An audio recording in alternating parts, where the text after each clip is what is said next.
So this is the title. I have modified the title here. I believe you people must have seen the film Tenet. Are you familiar with the film? Have you watched it? How many of you? How many of you have seen? Can you just raise your hand? Okay, not many. Okay, so uh, how many of you are familiar with Christopher Nolan? I mean, you are. So in this lecture, we are going to see three things. The first is we'll see about the filmography of Christopher Nolan and how all of them plays together regarding trauma. We'll look into terms like future narratives and quantum cinema. And the third is, how like certain events, uh, we imagine them to be creating a certain future. Okay, so we'll go through these three things, throughout this lecture. So first is again about Christopher Nolan. If you people must have followed his filmography, his career, you must have seen there are three things that are often associated with him. So the first is his preference of working on film instead of digital. If you know the difference between them, film is like the analog medium, digital is like digital. It captures the light and it does all the computer stuff. Next one is his preference over theatrical experience rather than just watching, sitting in home, watching on Netflix or whatever medium you use. So instead of doing that, he wants people to go out and he wants people to experience the theater. And the third one is the narrative complexity. And what is this narrative complexity? If you have seen his films, even the simplest ones, they don't follow the linear timeline. So how do these films explore trauma one after another? So if you have seen his short film, if you haven't, you just go on YouTube, search Doodlebug, and you'll find it's a 3 minutes long film, a short film, and it presents the very idea of Christopher Nolan coming to the fore. How Christopher Nolan became Christopher Nolan. So in this particular film, you see there's a guy and he finds himself being surrounded with forces that he cannot control. The same thing that continues in the first feature film, his next film, which is like the first full feature-length film, which is Following, where he again presents a protagonist who is not able to control things that are happening with him, but the main point of this film is that he brings the audience, in his fold, in the fold of narrative puzzle. You get confused with the protagonist. You follow the storyline and you get confused as what is happening, and somehow you start empathizing with, and you find yourself in the shoes of the protagonist. You become that character. The next one is again, is like one of the most iconic films which is used by trauma theorists, which is Memento. If you're familiar with, Indian version is Gajini, you must have seen, but Gajini is nowhere what Memento is. So it shows like how there's again a person who is basically split between what his body feels and what his psyche feels. Psyche cannot comprehend, it lives in the past, but body is something which is in the present. So how he's bringing both of them in the kind of like the narration that he's creating for himself, the story that he's building for himself. Then there is Insomnia. I don't know, it's one of the most underrated films of Christopher Nolan, and if you watch this film, you'll find that the germs of Dark Knight and Batman Begins, they are here. So he presents like two characters. One is like Al Pacino is again playing a very cliched, generic cop that he has played in many of the previous films, Serpico, for example. And then there is Robin Williams. And Robin Williams is like one of the most beloved actors and characters in, say, all of Hollywood. I don't think that anybody's there, any person who would come out and say that they don't like Robin Williams. Everybody likes Robin Williams. But he's here somewhere, as a sinister character who hovers around somebody who is out there hiding in the corners and to do something wrong with you.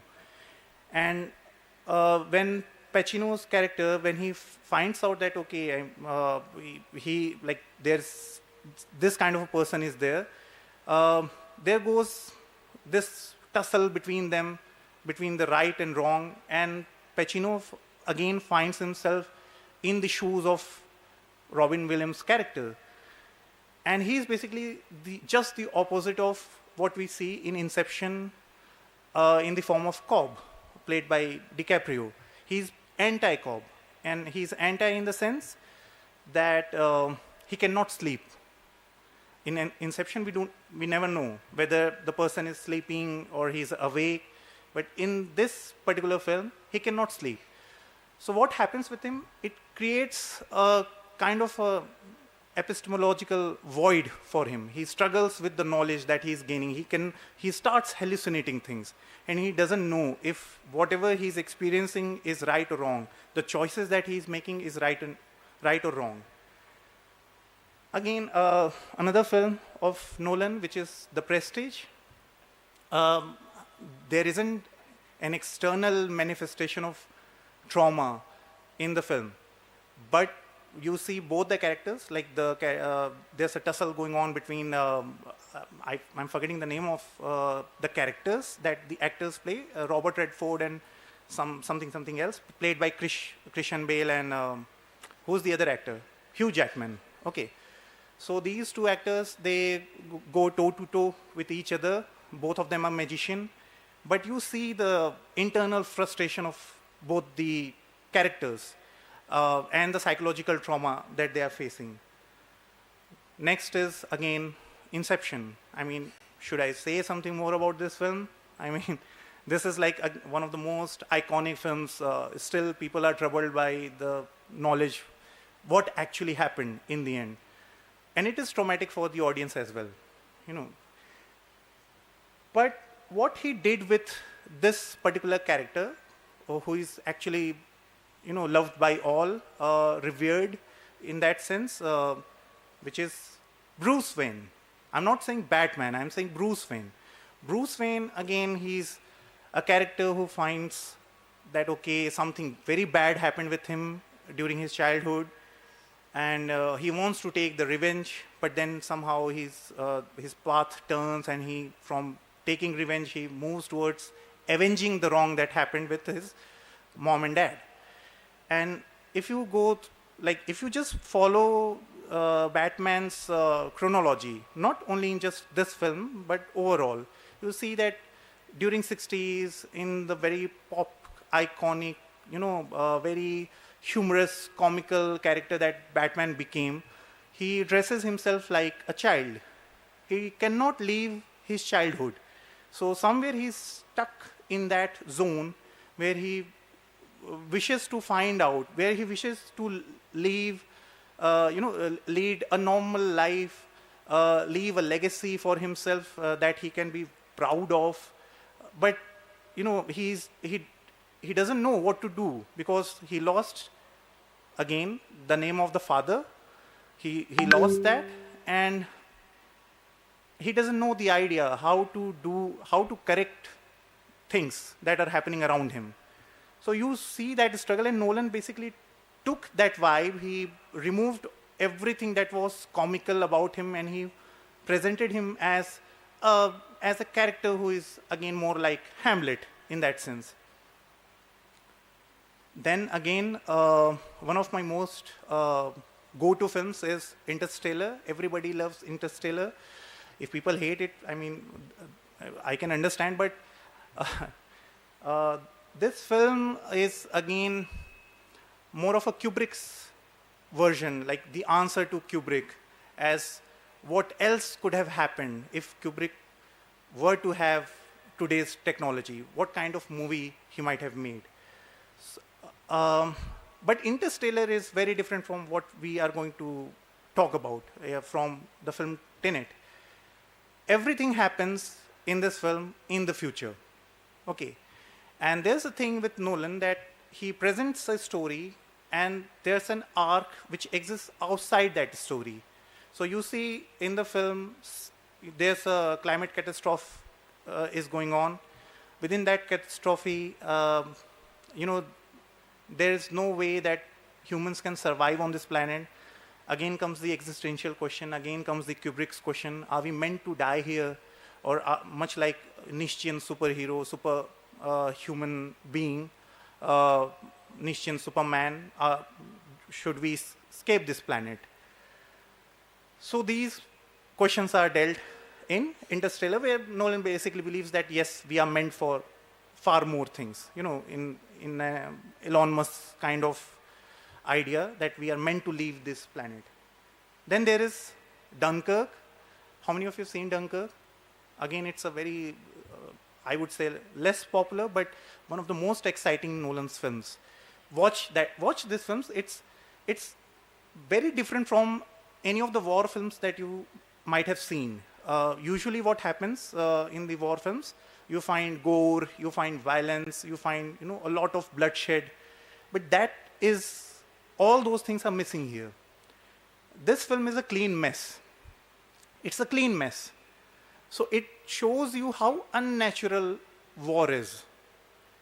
And again, the focus is on the psychological implication of war on the soldiers and also on people who are far off, somewhere hearing about, somewhere, witnessing something which they cannot control.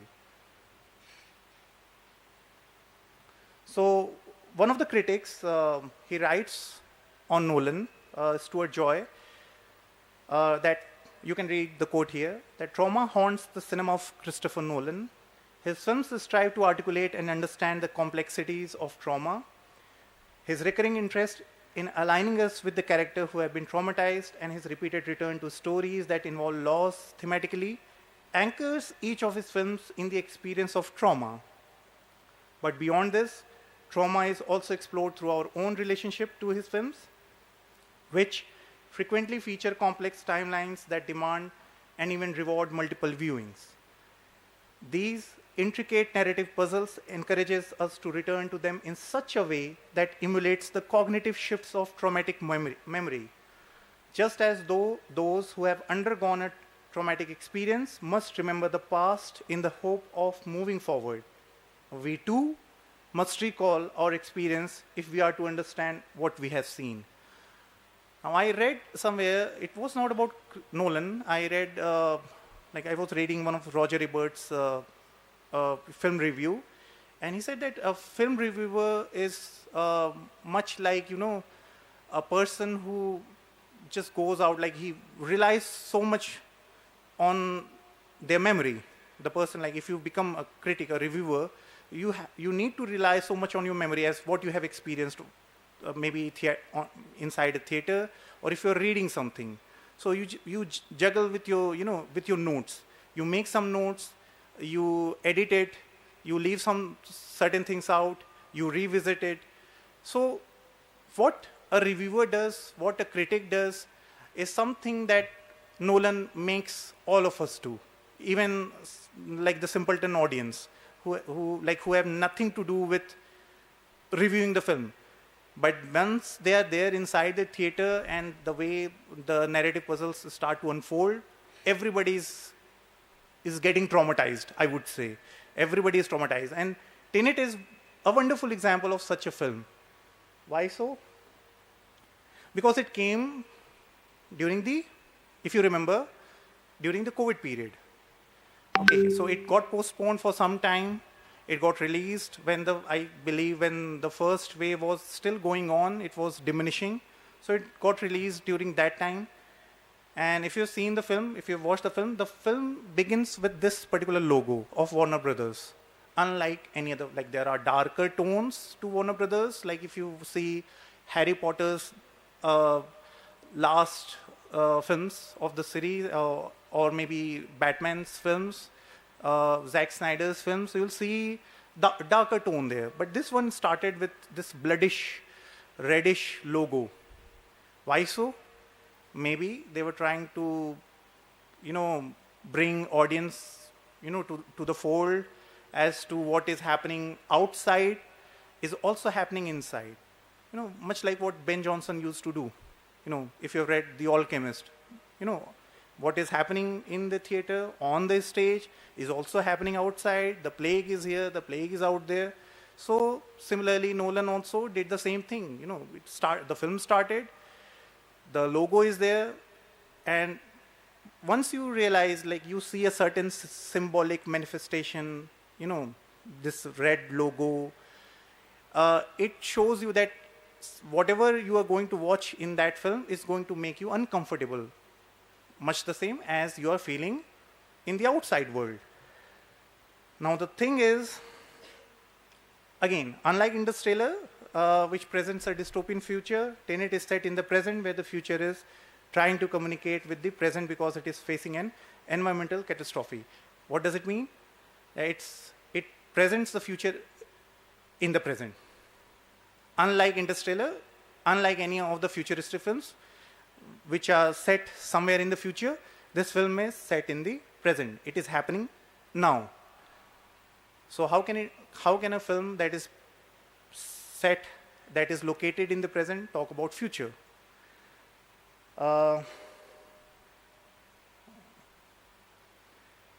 So if you watch the film, these are the 5 main characters. Okay. So first one is played by John David Washington. He's like the new evolving face. He plays the character, the protagonist. There is no name. There is no Rahul, Raj, Simran. There is nothing like that. He's just the protagonist.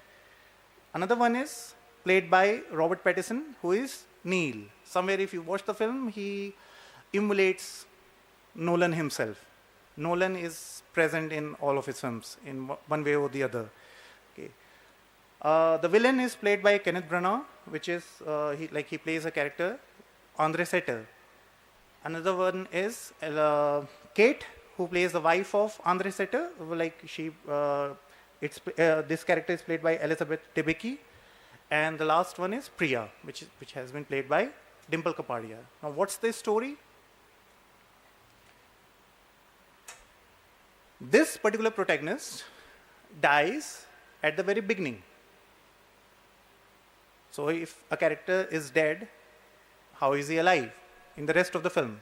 Now what happens, there's a group called Tenet, which works from the future. So they were somehow looking into, how much confidence they can, put upon this particular character. What if they include the character and he, cheats them? So he dies, he's tortured at very early, the film opens with a opera siege that happens at Kiev. And he's there on the rescue, he's there to locate something, he cannot find it. He's captured by other people, they torture him, but then he is restored. His body is restored, he wakes up in the hospital, and he finds out that there is this particular group who want him to work for that particular group. Okay. Now, what's the job? The job is to save the present from the future, because the future is communicating with the past. Because what Amy was also saying in the morning, that in US what is happening with most of the youngsters, and I don't believe that it's only happening in US, it's happening everywhere, where the younger generation, they're feeling somewhere cheated by the past generation, by the actions of the past generation.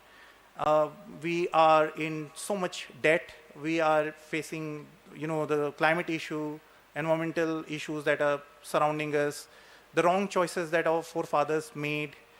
So we are paying the prices. So again, the question comes, are we paying the price, or are we leading a better life? That could be debated.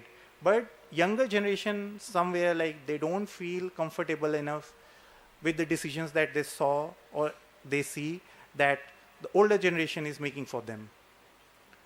So the future is angry with the past, and they want to change the past to save the future. So what they do, they send things in the past where they change the entropy. If you understand entropy, and like we breathe, like we are born, we breathe, we grow old, because our body molecules, bodily molecules, bodily hormones, everything around us, it ages. Okay, it has a certain movement, linearity in time, But once the entropy is reversed, it changes, it goes against the rule of physics.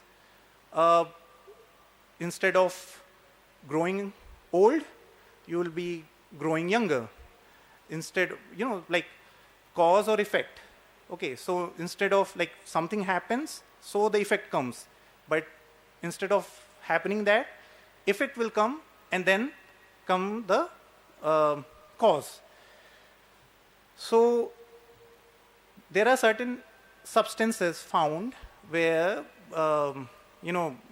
it reveals that, okay, the future is communicating with the past, so he needs to protect it. He needs to look into as to what the future is designing for them. So in searching all these things, he goes to Mumbai. He meets Priya, where he finds that, okay, there are bullets which when fired, they don't actually fire. The bullets are there, they get back into the pistol. So if there is such kind of technology that exists, it could be catastrophic. People, if they don't know about it, it could turn out to be something very messy. If a bullet can do that, so an atom bomb can also do the same. So how is this happening? So Priya tells him about a person called Andre Setter. So if you get into the film, it goes very Chernobyl kind of thing, like what happened during, in Ukraine, the thing, you get the vibe of Russia and Ukraine conflict. You get that in the film. So Andre Setter, he had a very bad childhood, but once working for other people, he found out that he found certain substances at a nuclear site where the entropy was reversed. So he again puts everything together and he finds out that there's a thing called algorithm. There's a substance called algorithm. I know it's confusing. If you haven't watched the film, all of these things are very confusing. But I'm actually putting all these things to make things easier for you, so that if you watch the film, it would make sense to you. Nothing like I'm putting things in a very linear way as to how things happened in the film. Or if you'll watch it, you will get confused. Nothing is happening as I'm telling. Something happens before, the effect is coming before the cause. Cause is revealed much later in the film. So with this algorithm, like Setter believes that if this algorithm can be brought together, there are 9 pieces of algorithm, if they can be brought together and you just bomb it, it will create such kind of fusion or fission, whatever, that it will reverse the entropy of the whole planet. So the planet will be restored. The future will be saved. The planet, instead of decaying, it will start going into the past, and things will turn out to be better. That's what future believes. Okay, or maybe they wish to, they're here in the film, the questions are laid out. How can such thing happen? So there are issues regarding grandfather paradox. If you have heard about grandfather paradox, that what if I go in the past and I kill my grandfather, would I still be here alive? So such kind of questions are put in the film, but it's just that the future is so furious with the past that they don't care about. They believe that this should happen. The future has become so unlivable that there is no other way to save the planet. So how does Andre Setter, he gets the information about the future? So instead of going in the future, what he does, he gets the information in the present. He lives the present, and then if, like all the knowledge that he gathers from the present, he uses another machine called turnstile. And with the turnstile, he then reverses his entropy. Once his entropy is reversed, instead of going in the future or being in the present, his present starts to move towards the past. So he gets back to a certain point of time where the past he has already lived, he has the information, and from there he changes things because the present which he has lived has become future. Again, a little bit confusing, or maybe it has made some sense to you. So the film in itself is a temporal pincer. If you watch the film, it's again like how is it a temporal pincer? Much like all of the Nolan films, the end is the beginning is the end.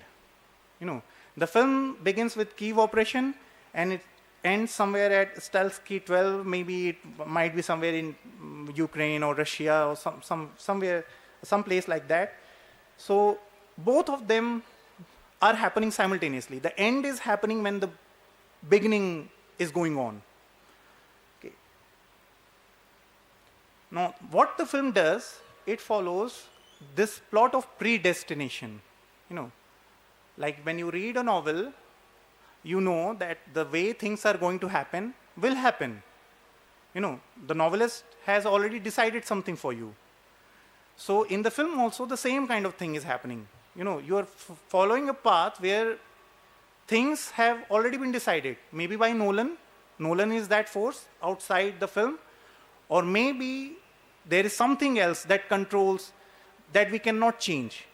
So the film goes through that, through the temporal prolapses, or what we can call plot of predestination. The film plays out the sequences in the present before the characters move into the past with the knowledge of the present, which is not the future, and act accordingly owing to that knowledge of the future in the past. So the present that they are living, they go back in the past, the present now has become the future. Okay, but it's still like, again, there's so much of confusion. You need to break the notion of the linearity of time. If you are going to understand this film in terms of how to put it much like a puzzle, you'll get confused. Okay, what Nolan basically says, you need to feel the film rather than just putting too much of your cognitive abilities. You just need to feel the film. Again, the audience must suspend their understanding of time in linear terms. That's what I'm saying here. Observing events for the first time and then returning to them again creates iterative prolapses. What is iterative prolapses? Say you people came here, you attended first day after the inaugural, you went through the first lecture, then the second lecture, and then the third lecture. You expected same thing will follow today, so many of you came late today. So many of you joined the lecture at 11. Okay, because you became habituated that, okay, this is what is going to happen. Next day, like tomorrow, some people, because I have said, maybe you would be a little early. But now, what has happened with you? Although it is only for 5 days, but think in terms of when you join some semester somewhere. Okay, you start with your classes. So you get into the habit of things. So you repeat things. The first day is the only day where you will, live your things around yourself, much like you are experiencing it for the first time. And every other day becomes a habit for you. So even though you are living it for the first time, you are not actually living it for the first time, if it is making sense to you. Okay. So Deleuze, he says, it is the present that we make a memory in order to make use of it in the future when the present will be past. So the second day, the third day, the fourth day, you use the memory of the first day, and you use that in terms of, like in the form of that habit, in the form, the knowledge that you have gained on the first day, you use it further. So Mark Curry, he talks about performative prolapses. What is it? An imagined future which produces the present, and a present which thus produces the future. Say, you have to decide say, like if you are studying something, so you have to decide whether you wish to pass the semester with good grades. So if you are serious about it, maybe if you fear that you might fail, you will start studying.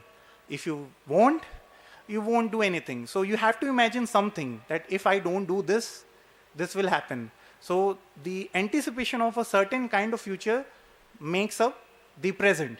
Okay, once that present is made, your future starts to change in that sense. Are you getting my point? If there is any question, you can ask me. Am I making sense? Are you getting the point? Okay. As such, it is the most common relation of the present to the future, the one which pertains in repetition. And that's what you even see in Tenet. So many times, you'll see the same action repeating again and again and again. Have you seen Groundhog's Day? Are you familiar with Groundhog's Day, Bill Murray's film? Or have you seen this, the new one that came, Rajkumar Rao's film, the recent one, where he's stuck in like in a same day. He's just going through the same day again and again. Have you seen that film or know about that film? Okay, so like if you watch these films, what are these films about? Have you seen Vampire Diaries? Anybody here? Vampire Diaries? Are you a fan of Vampire Diaries here? There's an episode where I believe Damon is stuck, in somewhere in limbo where he's just repeating the same day again and again. What do these kind of narrations tell about? Any clue? How are you, like, even if like you are familiar with Rajkumar Rao's film, or if you have seen any such kind of film, what do these films talk about? They are about beta. Can we have mic? Just, because the answer should also go to the live audience.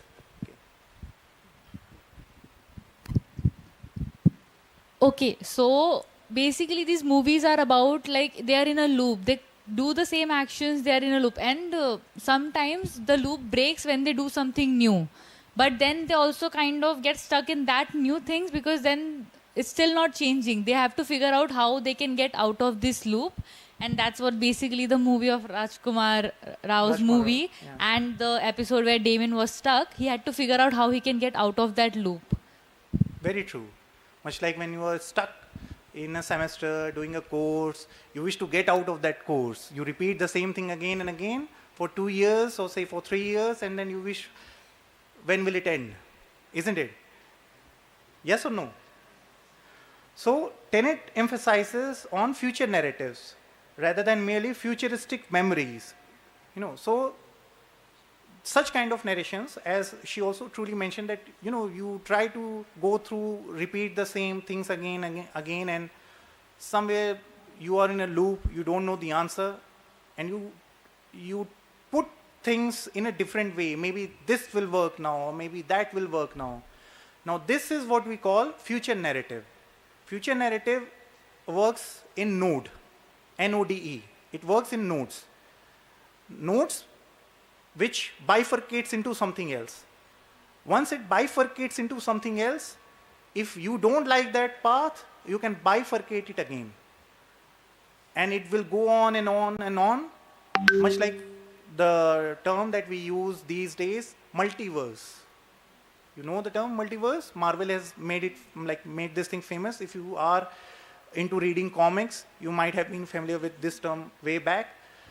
So what is this multiverse? Multiverse is all about living the same thing again and again unless you find a solution to the problem that you're facing.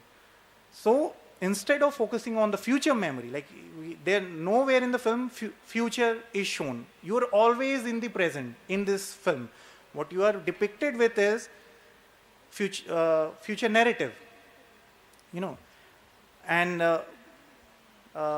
as it is written here, future narratives are multilinear with at least one nodal situation.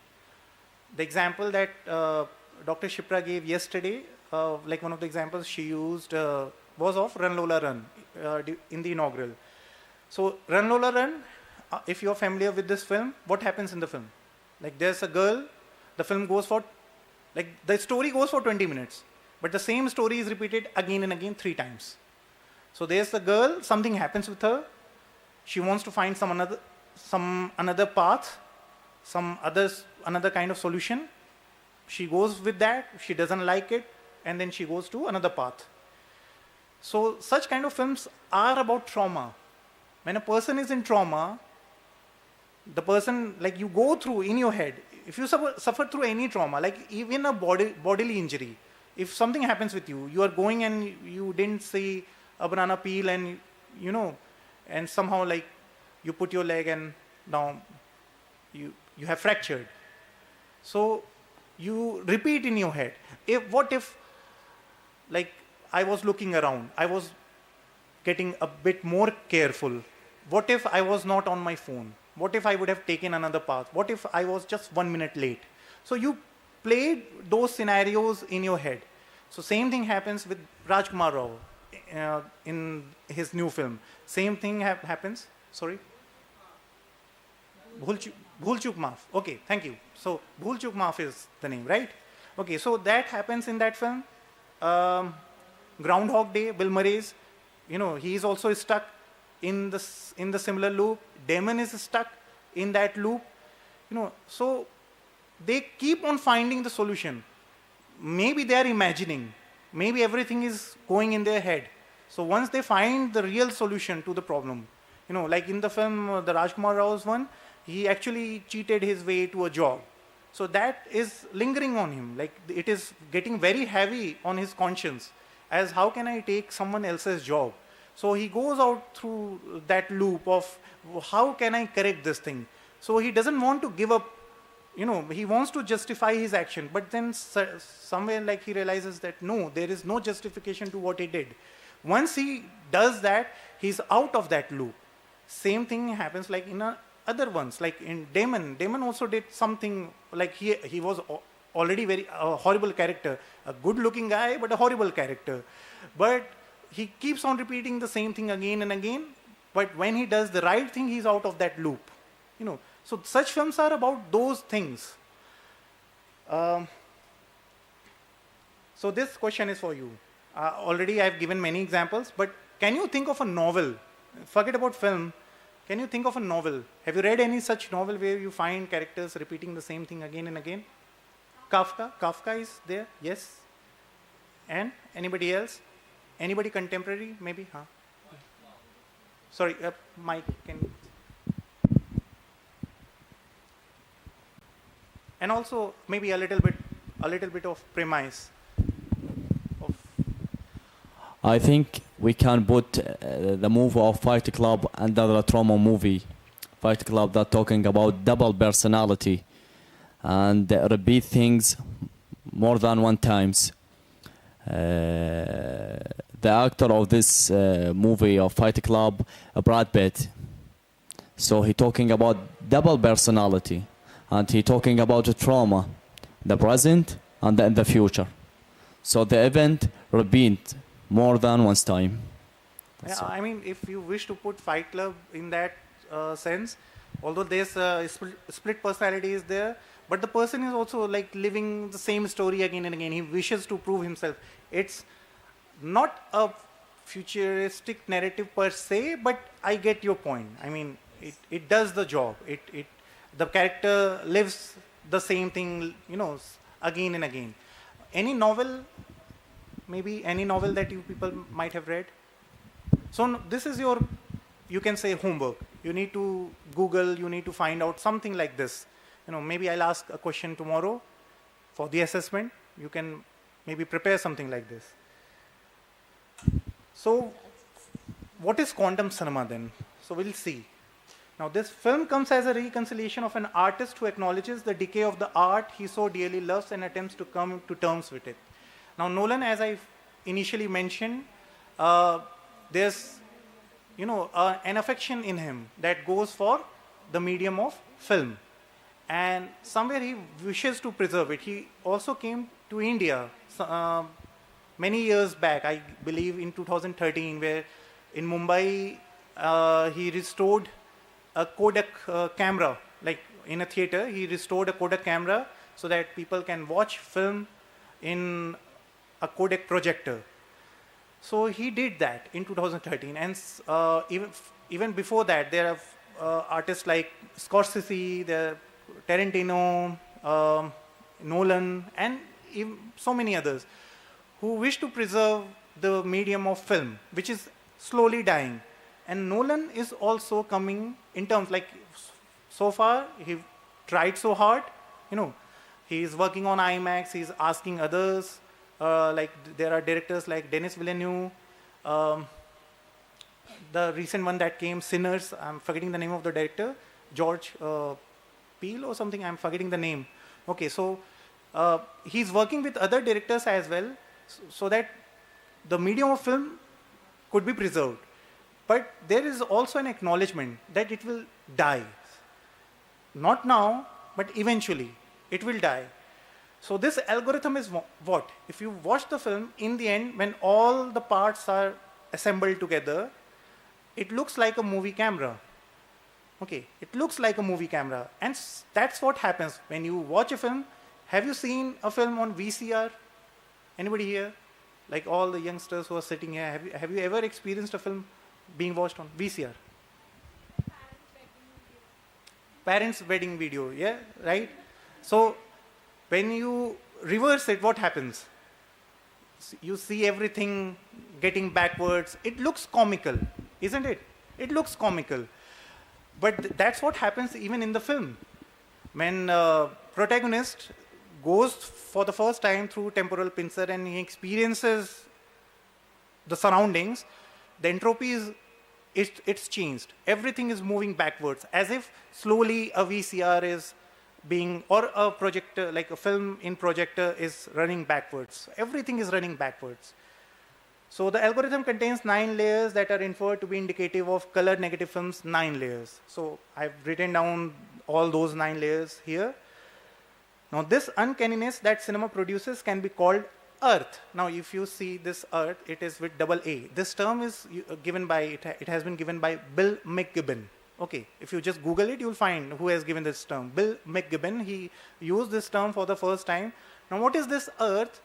He says, Bill McGibbon says that although we are living in this planet, we see things that all of it looks so familiar, but it is not the same planet that was given to us. We have changed it. It is not Earth, but instead he calls it Earth. Now in the film, if you see, there's another film theorist called Jennifer Fay who also used this term in her book, where she talks about like so many like Chaplin, Buster Keaton, and she basically talks about how the older cinema and the movement towards the new cinema, it changed our perspective towards the anthropogenic ideas. Like once we started witnessing films, it changed the way we experience things around us. Or we are even now, the way, like with this digital technology and all, the way we watch Netflix, the way we watch, YouTube, somewhere our attention span is getting negatively affected. Now we are into reels. We cannot even sit for a full-fledged film, like 1.5 hour film. No, I need to be entertained in just 1 minute. Okay, so it is affecting us. So in the film, same thing happens. When the protagonist enters in, or you can say when he starts his journey towards the past, what he witnesses is the same thing, the same planet, but that thing is in reverse. When you turn the VCR, you see it's the same thing, but it is in reverse. Okay, so it's the same thing, just the opposite. Okay, as if like the entropy has been reversed. So this is a quote by Peter Weibel. He is the first one, I would say, who comes with the term quantum cinema. And what is this quantum cinema? There is something between man and machine, namely technology. Maybe the world is only an interface. This is expanded cinema and VR technology. The important point is that the border, the interface is permeable and variable. The border can be extended. Something that is not the environment can be part of the system in the next step. Something that is the system can be the environment for the subsystem. This means that if I'm external observer of one system, I can become part of the system for the next environment, an internal observer for another external observer. Now, what this particular quote, if you feel that it is getting a little confusing, what he is trying to say is that your skin is the first interface. You experience your surrounding through your skin, isn't it? Okay. So when you touch your mobile phone, when you touch your iPad, when you touch your anything computer, so there's an interface in between. You cannot enter into the system. But now the technologies are evolving. You use VR, somewhere your senses are getting stimulated. You go, even if like you go and watch films, you watch them on IMAX or maybe in a 4DX theater. Still, I mean, you are detached. You are an external observer. But slowly and steadily, people who are gamer here, how many of you play games? If you like to play games, anybody here? If you are a gamer, so you will feel that games are more immersive. And immersive in the sense that the technology of gaming is evolving far rapidly than, say, any other technology. So gamers are not only engrossed and immersed in the system, they're immersed in the sense that they actually become the character that they are playing. So you must have heard the terms called haptic feedbacks and all. If you carry iPhones, you see that even the new trailer of this F1 movie of Brad Pitt, which is coming, it has been released in giving the haptic feedback. Now, what is that haptic feedback? That you can actually feel what is happening in the film. So this distance is, is getting reduced. So there will be a time, and it isn't far. Okay, it isn't far. It's just on the brink. What maybe Kurzweil or Bostrom they call about singularity.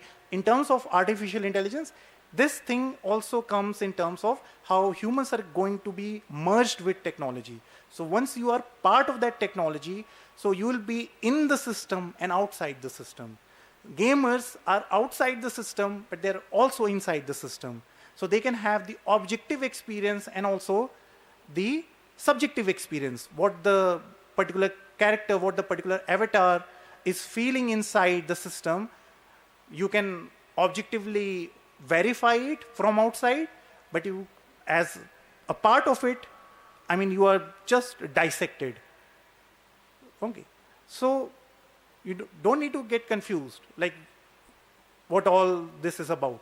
It's about like Peter Wiebel is basically predicting a future where technology would be so advanced that we'll be inside the system and we'll be outside the system, and interface won't be any hindrance. Okay. There's a film called Congress, if you can watch it. It's by Robin Wright. It beautifully tells you, it narrates a story of what Peter Wiebel is talking about. So, few questions for you. Would you say that the evolution of technology is likely to fracture our sense of reality? One thing. And another one is, will we become incapable of distinguishing real from the fake in future? Now this particular one, the other VR picture, which is of Apple Vision, this particular advertisement, if you have seen, this shot makes me sad. And it makes me sad for the reason that instead of experiencing what is actually happening with him, there, the father, who can experience what is happening with him, with the memories that he can make with his child, he's just capturing. That's what we do. Suzanne Sontag, she talks about photography, how like people as tourists, they go around and they just don't wish to experience things around themselves. Instead, they wish to click pictures. Okay. It's a much more evolved kind of imagery here, that instead of like being with the family, being with the child, the person is thinking that maybe what if like after 5 years I decide that I need to experience that. You are actually experiencing that. So what do you think? Any comments on these two questions? You can treat these two questions as one. Any comments?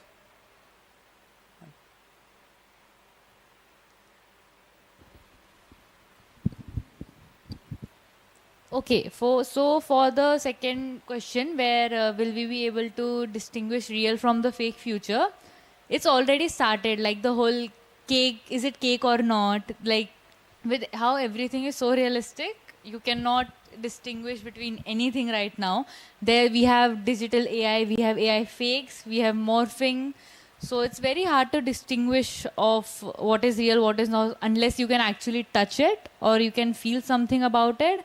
And whereas to say about the evolution of technology, I would say that our sense of reality is already so bad. I think evolution of technology is just worsening it at this point. Nice comments. I mean, I do. Yes, sir wishes to say something.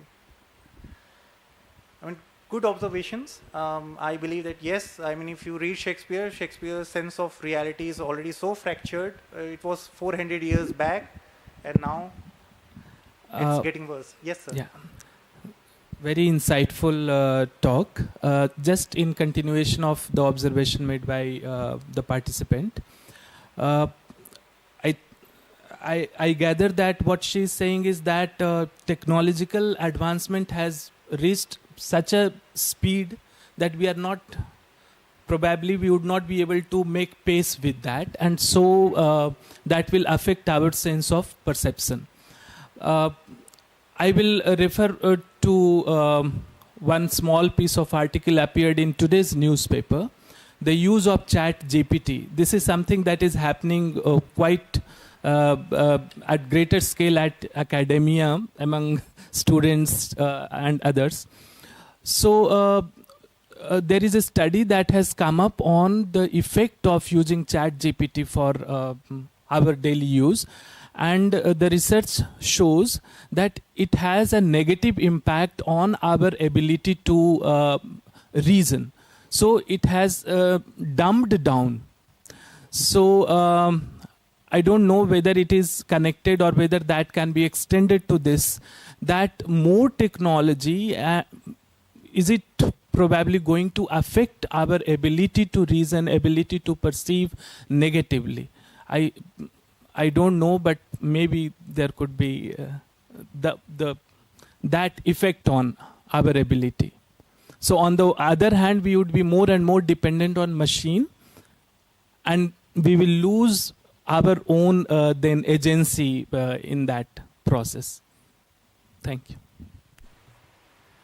Yeah, I totally agree with what sir is saying here. Like I see, like in my personal experience, I see this in the classroom where students, they come with their assignments done by ChatGPT, and ChatGPT, although it's getting better, but it also produces false citations. So students come with that and they present it. Now the problem here is, okay, for now we can tell it that it is a fake citation, but coming down, like say tomorrow's talk of mine, it will deal some of these issues there. But like again, I mean, say down the line, like in 5 years, where we made ourselves familiar with that fakeness that ChatGPT has created, and we start believing ChatGPT as a gospel of truth, what will happen then? So, I mean, the chances are that we will start living the lie. The lie will become our reality. So somewhere it is like what sir has said, and what this girl, she made this observation that our sense of reality was already bad, and ChatGPT or any such kind of large language models which we are dealing with these days, or the image creation which is now happening with VO and all, I mean, it's going to be pretty bad. If, like, we are going to watch films where there aren't going to be actors, the real actors. This is actually going to happen soon. So, interesting times. Yes. I'm sorry, I just wanted to say something about the... You have to, is mic, the sound is, please. So what I wanted to say was about the first question, about evolution of technology. Like, it was just a question before that, can AI be as humanistic? Like, can it have a humanistic intelligence as we humans have? And to explore more about that question, we have advanced that AI so much that even like character AIs, chat AIs, GPT, meta AIs, like most children nowadays are not even don't even know that they are not even talking to a real person. Like they still have that thing in their mind that we're talking to a real person. We're chatting and we're getting a reply. That means someone is typing on the other side of the screen, and we're just talking to a human being. Like they will know when they grow up that they were not talking to a human person, but right now it has hampered their thinking so much that they really believe that they are talking to a real person, which will be really harmful in future, because distinguishing a human's reply and the AI's reply will be really difficult. It is even very difficult right now with how humanistic the AI is now, how human the AI is now. So that's what I wanted to say. Very true, and I believe that the problem isn't going to be with those children who are actually interacting with such like LLMs, AI. The problem is going to be with us who know that this is not real, because for them that thing is real. As they grow, those things are, or the technology is also going to be much advanced. They will feel much far more friendlier than say with other humans, But for us, we are actually getting detached and distanced. So we don't know how to be like the new generation, and we cannot get into the past. So the problem lies in our generation. Okay, and it will run for say next 20, 30 more years, and who knows what the future holds. Okay. So coming to the last part, which is like from the future to the present, communicating ecological trauma. The exposure to new images of trauma on a daily basis is enough to induce a pre-memory or collective memory described as the mnemonic premediation, which is rooted in the anxieties about the future. Now what happens, like you watch news, and it's such a common thing now, like we laugh now, like when pain becomes too much, like it, you cannot even define it. The pain becomes the cure. So we have been complaining about what kind of news are we watching these days and so on and so forth. But now we can only laugh. We see, visceral images, images of devastation and all that. Recently I saw like a reporter was chasing some woman who was basically, sort of getting away from the scene of devastation, and the reporter was chasing the lady that, okay, and it was from some place else, but he was chasing and asking, and the reporter was Indian. Okay, so he was chasing, what do you want to say? So people are actually getting numbed because they are seeing those things all the time, either through cinema, like you remember Avengers Endgame, the opening shot is much like what happened just a year later during the COVID time.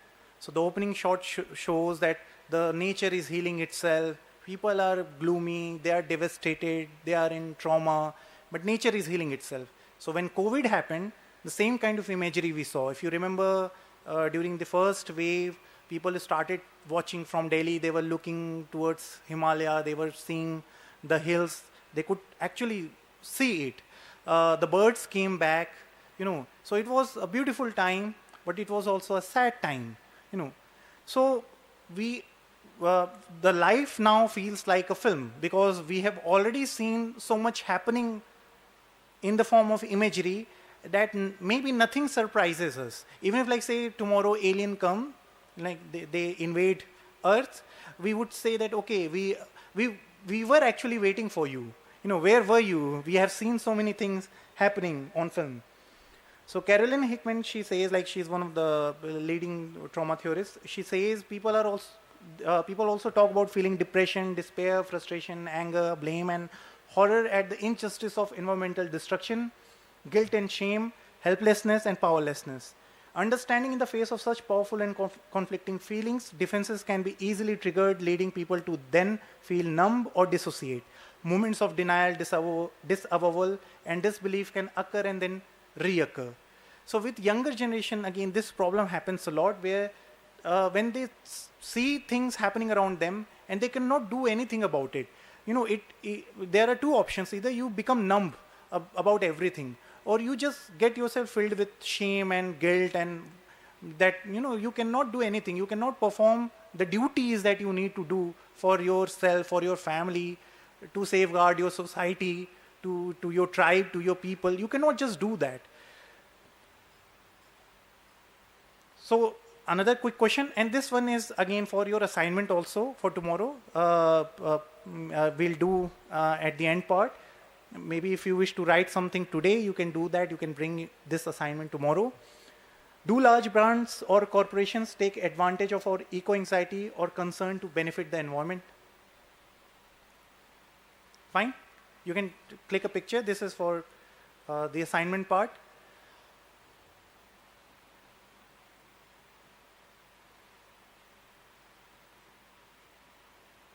Can we move then?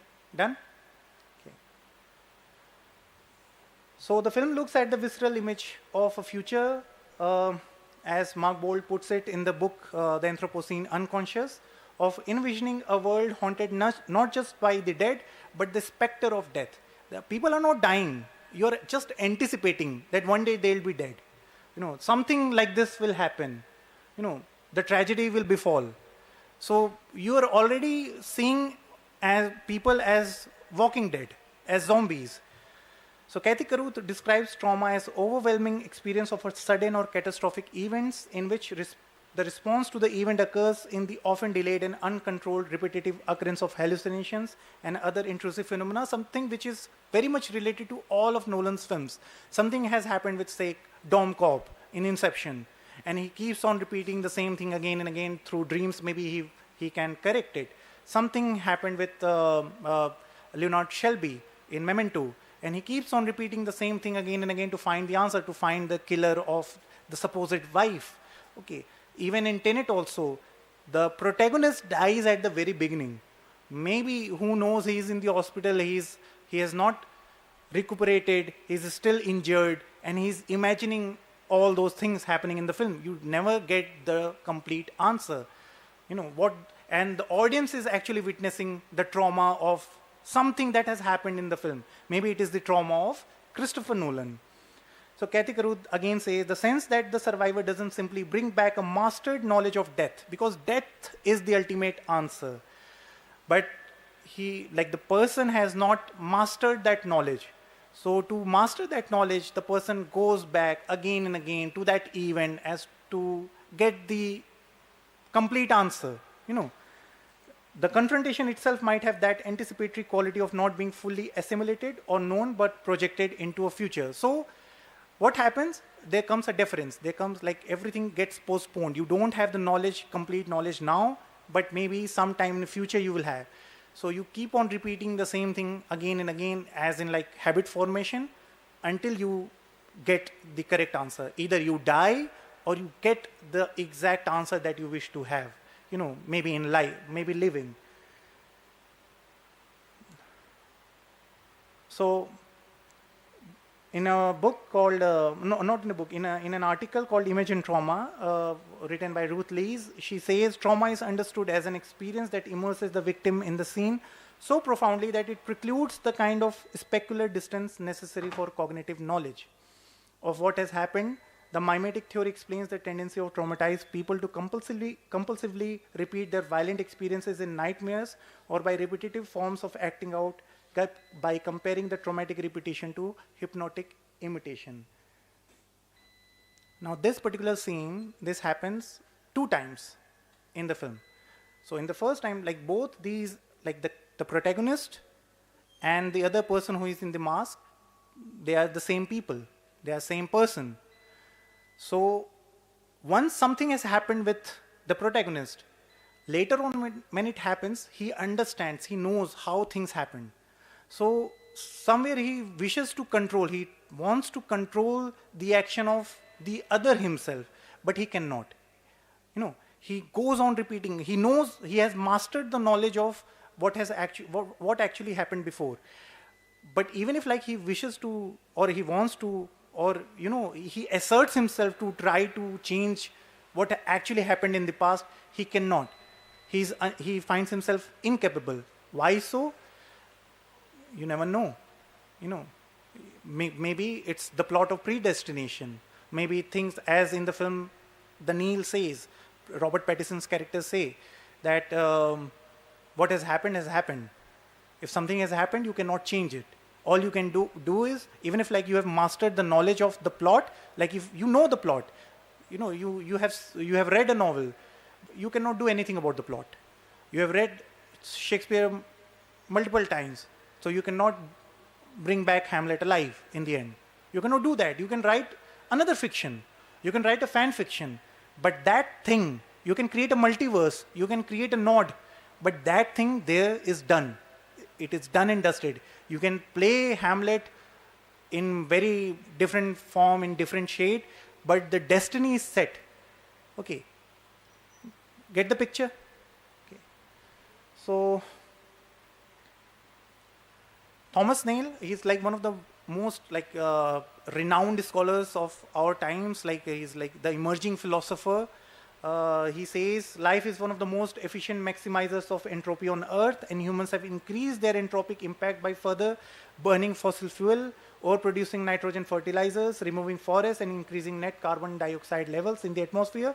Portions of the planet are literally moving more quickly and more unevenly around axes of gender, race, and class. So things that are happening in terms of environment, they're also affecting people, much like what Amy explained in the previous lecture, that it's not just about environment. It's not just about cutting the forest or doing something, or if some devastation is hitting on you, like Katrina happened, and so people are being said that, okay, you go and live in the ground, it's going to be a very vibrating experience for you. No, people get affected by it. So even if like something is happening, you are putting something in the environment, it is coming back to you. And in our times, like the progress was already happening. Like the earth was moving with its space.